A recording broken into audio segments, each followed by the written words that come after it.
Wait வந்து 0.5 KG per week அந்த அளவுக்கு ரொம்ப ஃபாஸ்ட்டாக வந்து இன்க்ரீஸ் ஆகிட்டே இருக்குது. இப்போ ஆல்மோஸ்ட் நான் 74 கேஜி வந்துட்டேன். ஸோ டாக்டர் அட்வைஸ் படி கலோரி டெஃபிசிட் டயட் வந்து நான் ஃபாலோ பண்ணலான்னு இருக்கேன். ஸோ கலோரி டெஃபிசிட் டயட் வந்து நீங்கள் ஃபாலோ பண்ணணும் அப்படின்னு நினச்சிங்கன்னா, ஒரு நாளில் வந்து எவ்வளோ கலோரி வந்து நம்ம எடுத்துக்கணும் அப்படிங்கிறத வந்து நம்ம தெரிஞ்சுட்டு அதுக்கேற்ற மாதிரி சாப்பிட்டோம் அப்படின்னா நம்மளால் கண்டிப்பாக கம்மி பண்ண முடியும். ஸோ நான் அதை தான் ட்ரை பண்ண போகிறேன். ஸோ அதுக்கு வந்து நீங்களே வந்து உங்களோட எவ்வளோ கலோரிஸ் வந்து நீங்கள் இன்டேக்ஸ் எடுக்கலாம் அப்படிங்கிறத வந்து நீங்கள் கால்குலேட் பண்ணிக்கலாம். அதுக்கு கூகுளில் வந்து TDEE கால்குலேட்டர் அதுனா டோட்டல் டெய்லி எனர்ஜி எக்ஸ்பெண்டிச்சர் வந்து நம்ம ஃபஸ்ட்டு கால்குலேட் பண்ணணும். உங்களோட TDE கால்குலேட்டர் போனீங்க அப்படின்னா அதில் சில உங்கள் இன்புட் வந்து நம்ம கொடுத்து நம்ம வந்து கால்குலேட் பண்ணிக்கலாம். உங்களோட ஏஜ் அண்ட் வந்து உங்களோட height and weight and activity நீங்கள் எக்ஸசைஸ் பண்ணுறீங்கன்னா அதை வந்து நீங்கள் கொடுத்துட்டு நீங்கள் கால்குலேட் பண்ணீங்க அப்படின்னா இதுலேயே உங்களுக்கு ஆல்மோஸ்ட் எல்லா டீட்டெயிலுமே வந்துடும். நீங்கள் வந்து நார்மல் வெயிட்டா, ஓவர் வெயிட்டா, ஒபீஸா எல்லாமே வந்து உங்களுக்கு வந்துடும். ஸோ நான் வந்து டெய்லி வந்து 2062 கேலோரிஸ் பெர் டே வந்து என்னோட பாடி வெயிட் மெயின்டெனன்ஸ் வந்து நான் எடுத்துக்கணும். கரண்ட்லி வந்து என்னோட ஹைட் அண்ட் வெயிட் வச்சு பார்த்தோம் அப்படின்னா நான் வந்து ஓவர் வெயிட் கேட்டகரியில் இருக்கேன். ஸோ நான் கண்டிப்பாக வந்து வெயிட்டை கம்மி பண்ணி தான் ஆகணும். ஸோ இப்போ நீங்கள் கீழே பார்த்தீங்க அப்படின்னா இங்கே வந்து உங்களுக்கு நீங்கள் வந்து எனர்ஜி இன்டேக் டு லூஸ் வெயிட்னு கொடுத்துருக்காங்க. நீங்கள் எவ்வளோ எனர்ஜி எடுத்தீங்க அப்படின்னா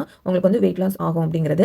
ஸோ அதுபடி பெர் வீக் வந்து எனக்கு வந்து 0.25 கேஜி வேணும் அப்படின்னா நான் வந்து இந்த 2062 கலோரிஸ்ல இருந்து கம்மி பண்ணணும். அட்லீஸ்ட் ஒரு 500 கலோரிஸ் கம்மி பண்ணணும். 250 to 500. ஸோ இப்போ வந்து நான் வந்து 0.25 கேஜி வந்து கம்மி பண்ணணும் அப்படின்னா ஆல்மோஸ்ட் 1812 கலோரிஸ் தான் நான் எடுக்கணும். அப்போ தான் எனக்கு வெயிட் லாஸ் ஆகும். இதுவே நான் வந்து பெர் வீக் வந்து ஹாஃப் கேஜி நான் கம்மி பண்ணணும்னு நினைக்கிறேன் அப்படின்னா நான் 1562 கலோரி தான் நான் வந்து எடுக்கணும். ஸோ நான் இப்போ நான் வந்து இதுதான் என்னோட கோலாக வந்து நான் செட் பண்ண போகிறேன். நீங்கள் வந்து மோர் தென் 1 கேஜி வந்து பண்ணணும்னு நினச்சிங்கன்னா கண்டிப்பாக உங்கள் டாக்டரை வந்து பார்த்து அவங்கள்ட்ட கன்சல்ட் பண்ணிவிட்டு நீங்கள் வந்து உங்களோட கலோரி டெஃபிசிட் டயட்டை வந்து ஃபாலோ பண்ணுங்கள்.